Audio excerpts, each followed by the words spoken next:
well-known methods of natural building, which is basically the same thing as cob, but it's dried into bricks instead of being used wet.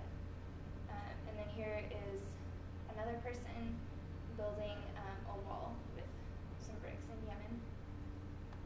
And here's a city.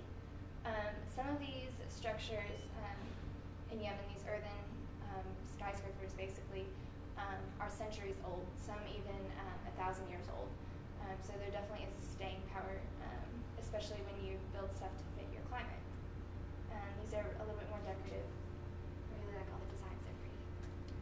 Here's a little bit closer up, and one that's a little bit more colorful. So, and the courtyard thing is also a way of passively cooling, especially in such a hot climate as the desert.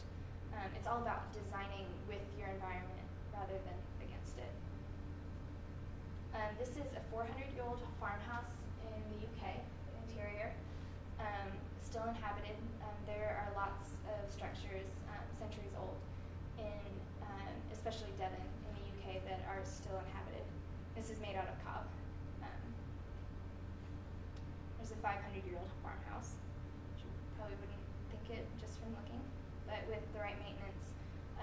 In the UK, they say if you put good boots and a good hat on a house, it'll last, a lifetime and beyond. So basically, a good foundation and a good roof. It'll protect it. This is a bus stop by Alfie Howard. It's one of the first actually new builds in the UK with cob. It hadn't been used for a long time, and it is also experiencing kind of a renaissance over there. And now we're in the US. This is in Oregon. There's wooden timbers inside each of the little trees to support the roof, but it's a decorative kind of use of cob in creating, again, a community space, something that's enriching the environment around it.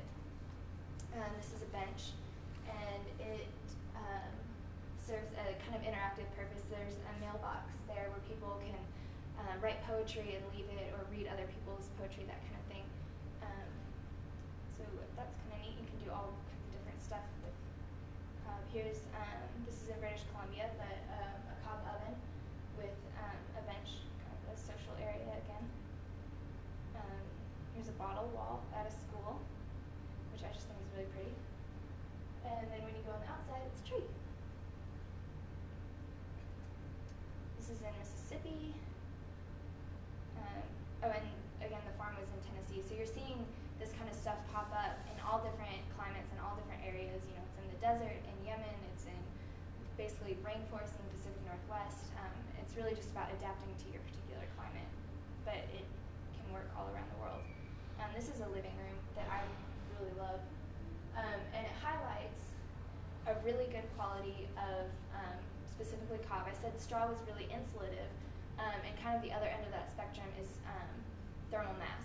So once you heat things up, if you surround them in a straw room, that hot air, it'll stay warm, because it won't let the cold air in and to affect it. But thermal mass works with, you can see the cob builds up around the wood stove in the bottom there.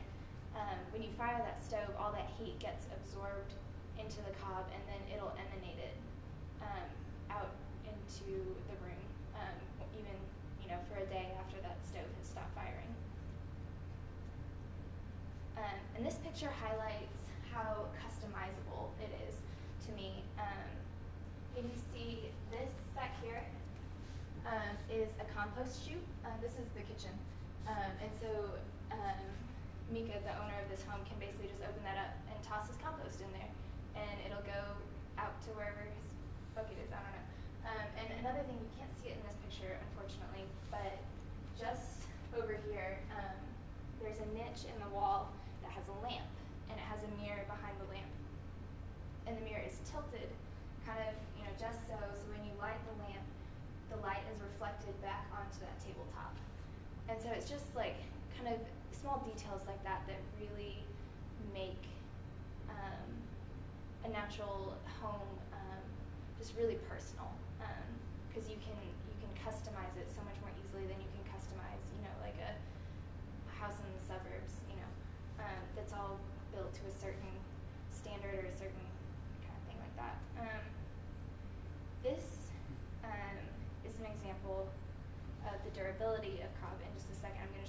several pictures of this structure.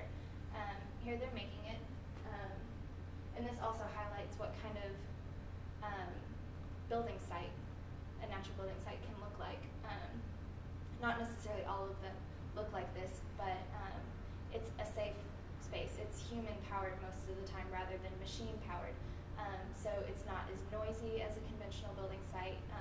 There's not as many dangerous things around it. So, I mean, there's a baby right in the middle of it, and that baby's fine, you know. So it's really cool when you can include, you know, like an entire family or multiple generations in what you're doing. This is the finished structure that they were working on in that last picture. It's an artist studio in one of those people's backyard. And this is in Florida. And then a hurricane hit and knocked down one of the oak trees in the yard. You can barely see the roof right there through the trees. But this is the building after. The roof sustained some damage and needed to be replaced, but the walls were perfectly fine. There was no damage whatsoever to the walls, which is really great. And this is Earthbag, which I told you guys I'd tell you about. And it's basically, you take these bags, which are made out of I can't remember the type, but a kind of plastic, and you fill them with a cob-like mixture, and they harden to be ridiculously hard. And typically barbed wire is put between courses of the bags to kind of hold them together. This is an Earthbag house in Haiti that went